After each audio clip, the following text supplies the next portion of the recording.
Hey Honest community, before we dive into this episode, we've got a quick free favour to ask. If you enjoyed the Honest Property podcast, please hit like, follow and subscribe wherever you're listening from. It helps us grow, reach more people and bring on guests that you want to hear from. Thanks for being a part of this. We appreciate you more than you know. Hello and welcome to the Honest Property Podcast. Your hosts, Becky and Ruth. We are also known as the Honest Property Sisters, and we've built a multi-million-pound property portfolio over the last 12 years. And we love having unfiltered chats about building wealth, purpose, and freedom that actually feels good. And today we are in the same country at the same time, which has been so nice.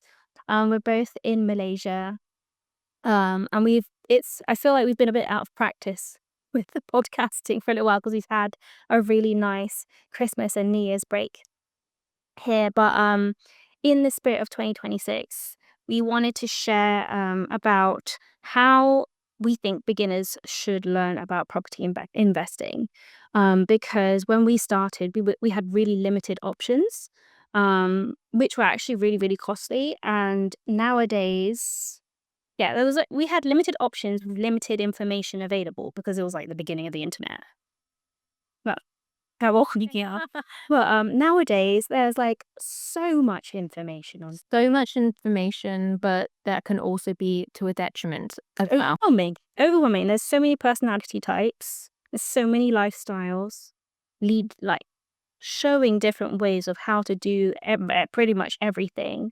And the question is, with all this information that's available, should I self-teach or should I invest in my own personal education? When does education reduce risk faster than doing it alone? So that's something that we want to talk about today. So, like we said, we're like dinosaurs now. With the dinosaurs, I feel like we're so the education is completely changed. And we'd like to be completely transparent with how education was for us when we first started. When we first started, we would definitely say that it was very predatory, the way that sales was done. And we have talked to multiple people who have started the same time as us, have done the similar courses, and have all experienced the same experience. And that's not right. It's not ethical. And we're not bringing this forward in 2026. I'm going to preface this.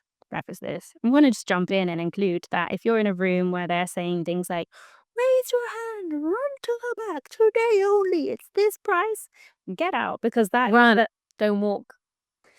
It's like your catchphrase. It's like, not go around me, but get out, leave, get out. Because that is as predatory. That is a big clue that is a predatory technique that they're going to use on you, and that £1 class or 50 quid session is now going to turn into a £20,000 one if you're not careful. So be conscious of that slippery slope, because that is a strategy people still use to this day. Yes, and also be mindful of like what age you are as well. Like you can, especially when we started, we were in our 20s, and now in our 30s, if we heard that sort of sales tactic, we would not tolerate it. No, we're so exposed to the different methods that people have used on us, which is really horrible, because for us, we really feel like financial education is something that should be accessible to everybody.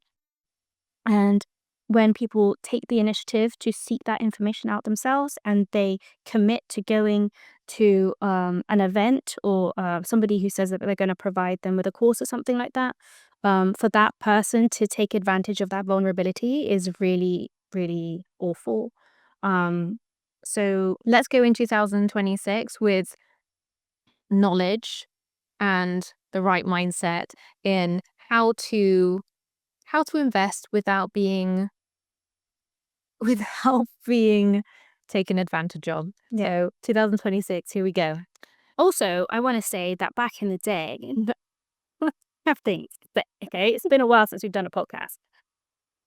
The situation was way different in terms of the investing landscape. It was so different then. So you need to get education that has updated with the times. There is so much about property that is essentially evergreen. Like the concept of renting will stay the same. The core cogs of it are going to stay the same, but there'll be new strategies, there'll be new, like the interest rates will change over time, the lending's going to change over time, everything's way more expensive now. So there's way less room for error. Yeah. So, and you want to also balance like the cost of your education should not be taken away from your capacity to Actually take measure it.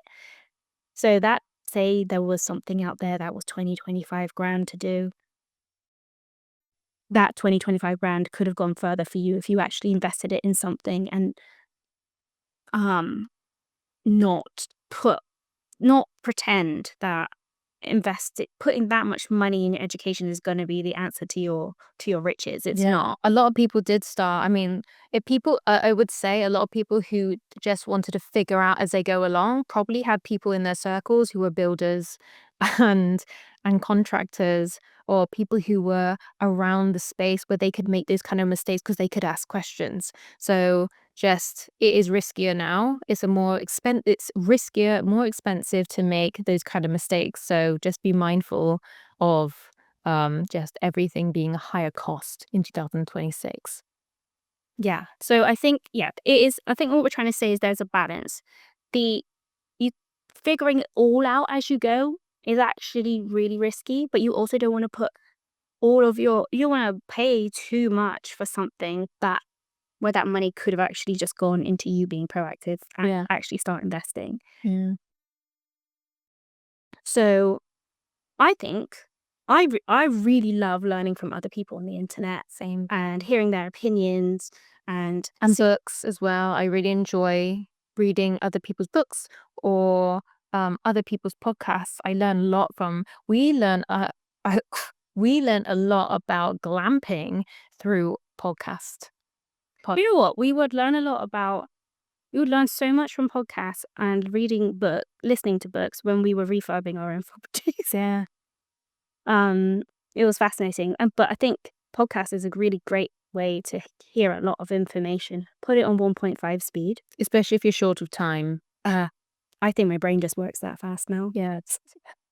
And you can get a lot of lived information through podcasts. Yeah. So I think self-teaching is essential, because how are you going to know, there's that wheel. It's like, you know what you know what you don't know, and then you don't know what you don't know. That the self-teaching part is like, you know what you don't know. So you need to go through that phase to figure out what might look like it's going to be a fit for you. So that's just a starting point. It's definitely not the finish line.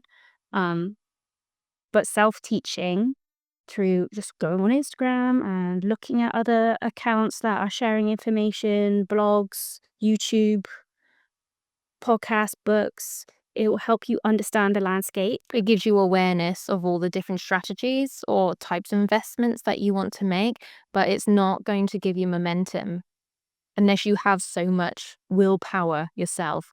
And most people, if you're being honest, don't. Unless you get encouragement.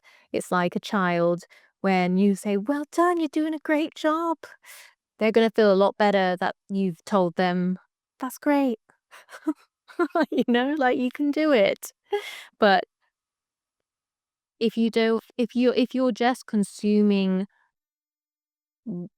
like just completely free things, there's no momentum or any push at all. Yeah, it's an energy exchange, really, because when you pay for something as well, you've put something on the line that makes you want to see a return on that back. Ruth and I put a lot on the line, far too much, to be honest, and we want to save you from doing that. So it did make us actually have momentum that year and do something, because we're like, we have to make that money back. But there is a balance. If we had only self-taught, I think it would have been years before we even started. yeah, because for us it was the confidence that we needed, and you get the confidence from having the knowledge. Yeah. If you only self-teach, you would stay cautious. You would have, I don't know if you're listening to this and this is how you feel. Do you keep waiting for certainty? Have you been delaying taking any action for years? Because that would have been so easy to do. And the thing is, when you pay an appropriate amount for your education, what that does is it collapses the decision timeline. Mm.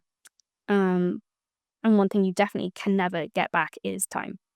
Hey guys, if you're new to property investing, we know exactly how hard it is to figure out where to start. That's why we created the Beginner's Roadmap. It's your guide to mastering the fundamentals so that you can move forward with clarity and confidence. Just hit the link in the show notes. Now, let's jump back into this episode. And when you have your foundational knowledge, I would say that's when you can self-teach other avenues, other strategies, as long as because you've got that confidence. So for us personally, we know buy-to-let, HMO, and creative finance like the back of our hand now. And service accommodation. The service accommodation was self-taught. Yeah, that was self-taught, but that was after we had our foundational knowledge. Yeah. So, but we took that on ourselves. We had no second guessing ourselves. Self-teaching about service accommodation and other rental strategies.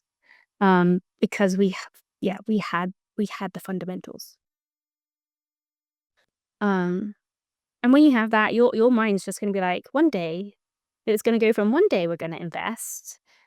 You've reached the next step to we're doing this now. So you've gone from, you know what you don't know.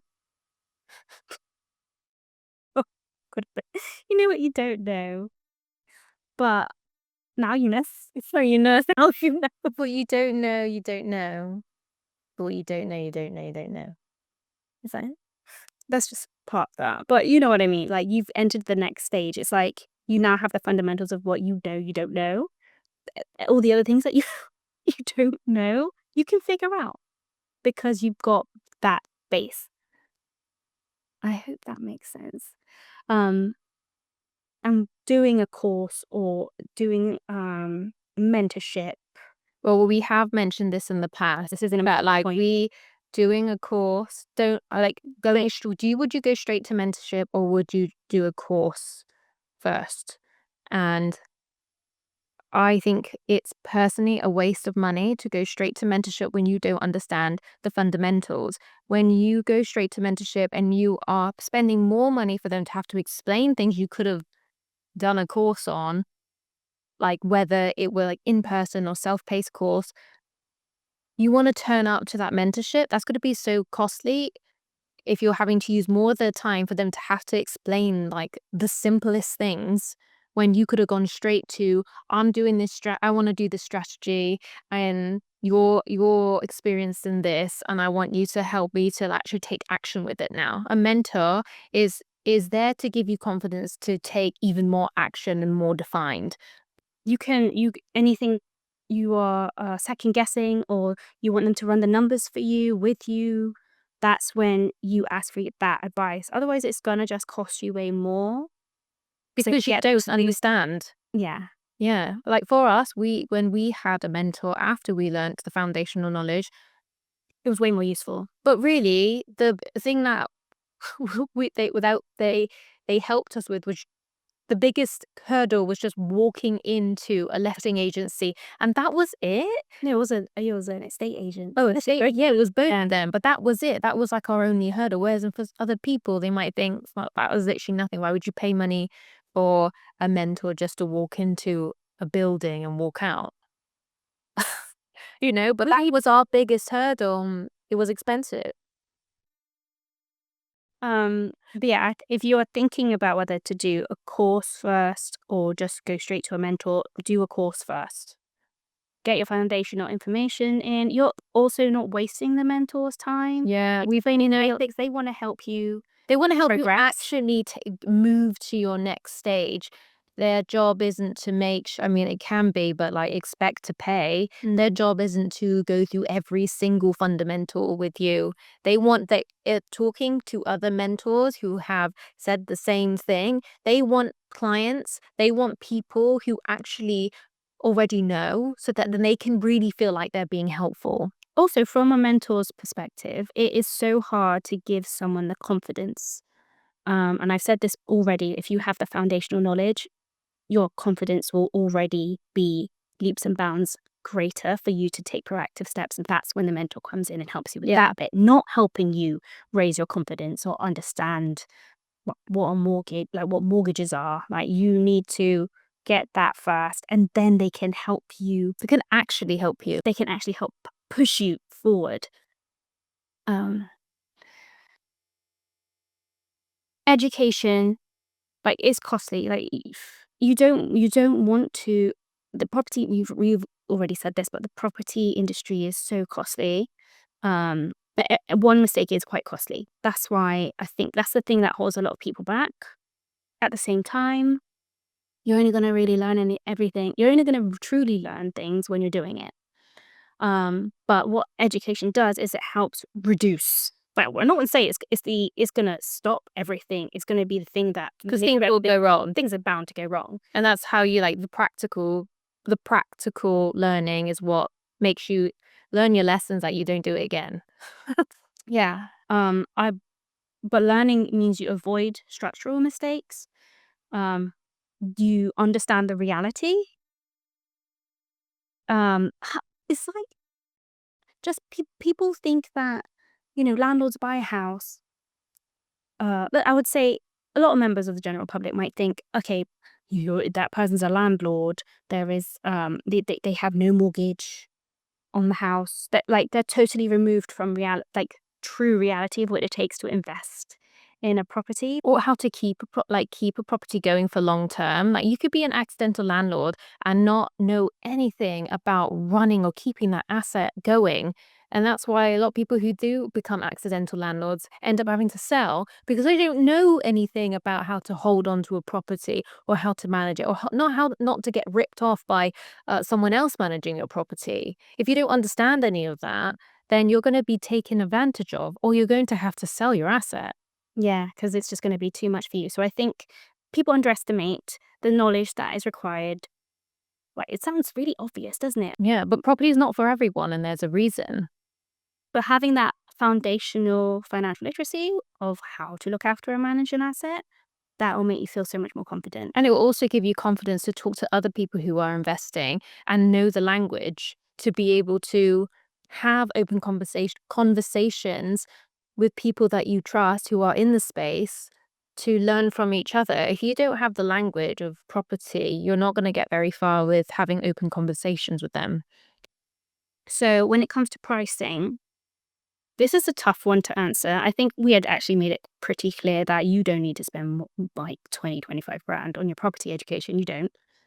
But the price range exists because everybody is different and everybody's motivated by different things. But the education is pretty much the same. Pretty much the same. Pretty much the same across the board. I mean, you'll have people who can be more specialized in one strategy, but if you're after foundational information, it doesn't need to cost An arm and a leg. tens of thousands of pounds. But yeah, it'll help remove the friction, and it'll help reduce confusion, and it'll shorten how long it takes for you to learn everything, and it'll help you act sooner than a lot more sooner and a lot more safely. But beware of cheap courses that give you false confidence, and beware of, we've said this so many times because we've been there, really expensive events that you think, oh, I've paid for this really expensive thing, that's the answer to everything, I don't need to do anything. If it doesn't move, ultimately, everyone is so different. It's very subjective, but whatever you pay, as long as it moves you closer to action, that's the goal. If it moves you closer to action through confidence, more confidence, that's the goal you're after, because the real learning will happen when you're just doing it. Yeah. So if you are curious about growing your financial literacy and learning how to invest, and you're not ready to spend the money to do it, then yes, self-teaching first. Learn the basics, understand some language, and know what you don't You know what you don't know. Know what you don't know. Know what you don't know. You know, there's probably jargon out there that you're like, what is that? Go find out. Spend some time looking it up, watching some videos, reading some books, so you get a feel for the jargon. I want to add, because the media, at least in the UK, is also full of American media, the terminology is going to be Different. Before we continue, here's a quick thought. Ever feel like there's just never enough time to focus on what really matters in your business? You don't have to do it all alone. As they say, a great team makes everything easier. That's why we've partnered with the Freedom Geek. Their talented Filipino VAs help us with tasks like admin and podcast editing, just like for this episode, giving us the freedom to focus on what really moves the needle. If you're looking to reclaim your time and to work smarter, then check out the Freedom Geek. All the details are in the show notes. Now let's get back to our conversation. So know what applies to wherever you're living or wherever you plan on investing at that moment. Yeah. I think it's also worth adding as well, if you're looking at only content that is going to be like reels, and they're not going to be like, look at other like longer explanations of learning the language of property education, of property investing, not just short clips. That's not going to give you a rounded approach to understanding like what different terminologies mean on to go ahead with a strategy. You need to really think about looking at like watching a YouTube or podcasts. Getting that's a bit longer, you get more context. If you're watching just on TikTok, scrolling through TikTok, and it's only like, you need to do this. I want to add, actually, this happened, like, this really applied to an experience we had. Everything can be logical. Everything could make sense on paper, but that doesn't mean it's right for you. So when we were self-teaching Ourselves. teaching students about the rent-to-rent strategy, a lot of it made sense on paper. Practically, though, it didn't make sense for us because of the work and labor The labor. around it, and it just didn't suit us in the end. And there wasn't or maybe there was, but we didn't take the time to see like long form information about the realities of what it takes to start something like that, manage something like that, or wind down something like that. So yeah, definitely, I think that's a good point. Don't just depend on only short form information. And then when you feel like you've got a good gist of jargon and what might pique your interest more or what might suit you more, I would say you're probably at a point you're ready to invest in education. And another sign that you're ready is that you actually want to buy in the next 6 to 12 months. Like, you don't buy any education unless you're actually ready. You're mentally ready to commit. Yeah. I think with us, what happened was, I think we mentioned this before, was that we read a book called Rich Dad Poor Dad that gave us self-learning. And then from then we started to look at different information online about different ways of investing, and particularly in property. And that's when we were ready to then make that next move, not that long after, into committing to real education after the self-taught education. Yeah. It started with a book, and that's how most people start, like, learn long form first of all the different fundamentals and then take it further. Yeah. And I think there's so much online, like the fast-paced world of social media. I know we keep talking about the short form stuff, but it's like inspiration alone is not enough. You need structure to move. And when you're at that point and you're like, okay, I see the goal, I see the outcomes, I see the vision. What is like genuinely practical next steps? That's when you're ready to invest in some education. And then after that, you learn by doing, and you're gonna make mistakes. You're gonna significantly reduce those mistakes because you got educated. But no course, no education will replace your experiences. Education is solely there to shorten your path to getting to those experiences and those mistakes. You'll just feel ready and confident, and you'll be able to tackle those inevitable lessons when they come.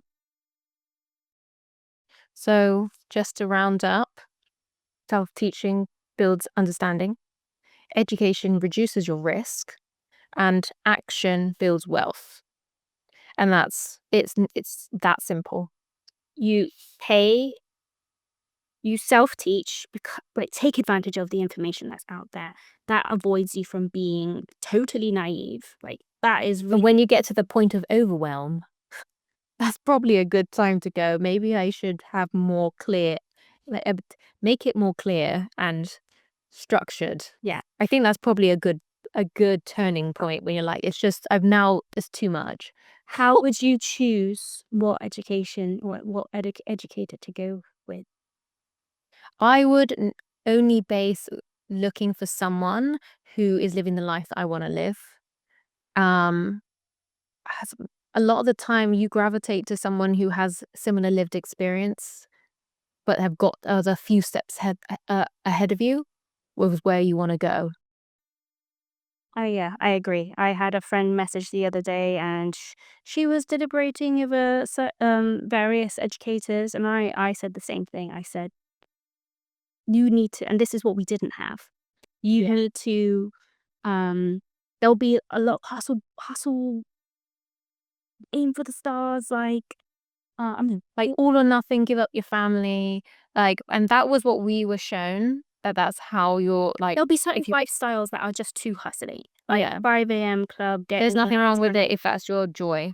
Sometimes we do it. No, we don't. Yeah. But it could happen. But I'm in a space now where I am a mother, and I look towards successful women I look at successful women who have children, and that's the people that I'm looking towards now as the few steps ahead of me, instead of looking at someone who has no kids at all, is maybe younger, single, and living a completely Totally energized. Yeah. Year-olds, like, it's a distant phase now. Exactly. I'm so mindful of not comparing that is that the path I'm meant to follow, and that it's just it's a route for a terrible comparison and disaster. Look for education from someone who's already lived the path you want to live.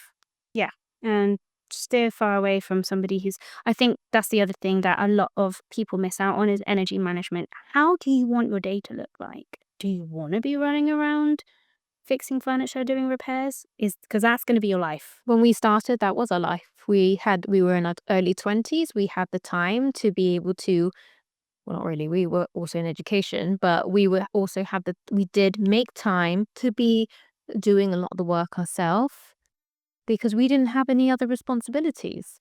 If you are starting out investing and you are in your 30s to 40s right now, you're probably tired. You probably have kids. You're probably exhausted from your business or your job. Be realistic, but not too realistic. Be realistic with Lightly delulu. yeah, lightly delulu, because like most entrepreneurs are, otherwise they wouldn't get anywhere. But be clear about who you're comparing yourself to when it and the path that you want to go on with them. Yeah, I think that is the biggest takeaway. For me, I mean, all of this whole episode is actually take notes. But I think that is a point that people miss out on a lot, and that is making sure you are aligned with the person that you're learning from, and you want the life that they live. Because we've been there, and it wasn't fun to do something that didn't suit us. Anyway, thank you so much for listening to if you've lasted this long, to our very first episode of 2026. And we look forward to talking to you in the next episode. Bye.